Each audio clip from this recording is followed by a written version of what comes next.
চানাচুর কিনতে কিনতে ফকির হয়ে গেলাম যে। কিরে তোরা কি ডাইনোসর হয়ে গেছিস?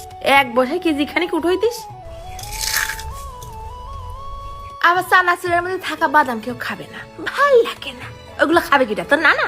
মাত্র 50 টাকায় ঘরে বসেই বানাই ফেলতে পারবা পিড়াই কেজি খানিক চানাচুর, তাও আবার বানাইছি কাঁচা পেঁপে দিয়ে।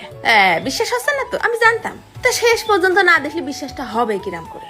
আগের দিন কিনিলাম মাত্র 20 টাকা দিয়ে একটা কাঁচা পেঁপে, অর্ধেকটা ডাল দিয়ে খাইয়ে থুইছি, আর বাকি অর্ধেকটা দেখি ফ্রিজের মধ্যে বসে বয়স্ক ভাতা চাচ্ছে, তাই বের করে নিয়ে এসে ছিলে নিলাম।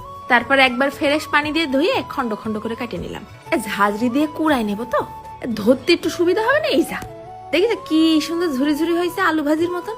মন চালি বটিতেও কুচো নিতে পারো। এবার দিয়ে দিলাম 7 টাকার 1 কাপ আটা বা ময়দা, আর সাথে দিছি হাফ কাপ কর্নফ্লাওয়ার, দিলাম 4 আনার হলদির গুঁড়ো আর 1 টাকার শুকনো ঝালের গুঁড়ো। তারপর ভালো করে চাইলে নেই, সব একসাথে মিশে যাক। তারপর সব গুঁড়োগুলো আবার চামচ দিয়ে নেড়ে চেড়ে মিশাই নিতে হবে।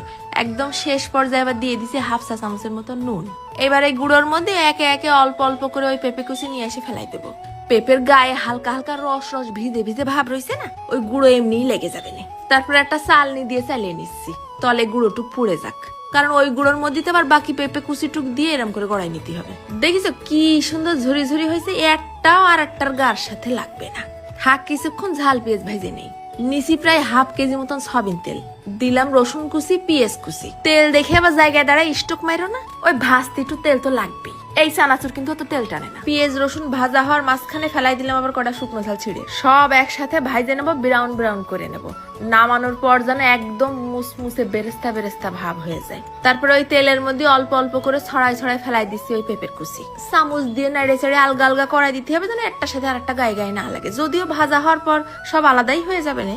যখন একদম কুড়কুড়ে করে ভাজা হয়েছে, খুন্তির সাথে বাড়ি লাগতেছে, তখন উঠোয় নিয়ে এসে গামলার তলে একটা টিস্যু ফেলাই দিয়ে তার উপরে ওই পেঁপে চানাচুর গুলো বিছিয়ে রেখে দেবো 7-8 মিনিট, যেটুক তেল লেগে থাকে শুষে যাক। দেখেছে কিরাম মুসমুসে হয়েছে, ফেলাই দিলাম ওই ঝাল পেঁয়াজ ভাজা। শুধুও খাতে পারো, আবার কাঁচা ঝাল পেঁয়াজ দিয়ে মাখায়ও খাতে পারো। যারা প্রবাসে থাকো, মেসে থাকো, বাড়িতে এরম করে বানাই নিয়ে যাবা, মাস খানিক ভইরে খাবা, কিচ্ছু হবে না ইনশাল্লাহ। যেরাম মুসমুসে সেরামই থাকবে। ওই ঘরে যেরম করে চানাচুর মাখাই ওইরকম করে ঠিক এই পেঁপে চানাচুর মাখাইলাম। ওরে মজা লাগিছে, স্বাদে বোঝার উপায় নেই যে এটা পেঁপে দিয়ে বানানো। পোলা পানরে বানাই দিবা, বসে কুটকুট করে খাবে, নে বুঝতেই পারবে না যেটা চানাচুর না, আবার একেবারে সস্তা। তা মাখাইছি যখন মুসমুস করতেছে, ভাবলাম বালা চাবের মতন ভাত দিয়েও বোধহয় খাওয়া যাবে, তাই ভাত দিয়ে 2 গাল মাখাই খেলাম। ওরে খোদাই, তো দেখি ভাত দিয়েও সুপার হিট, একদম মুসমুস মুসমুস করতেছে, ঝাল পেঁয়াজের সাথে মিলে মিশে একাকার। স্বাদ কি দেখিস?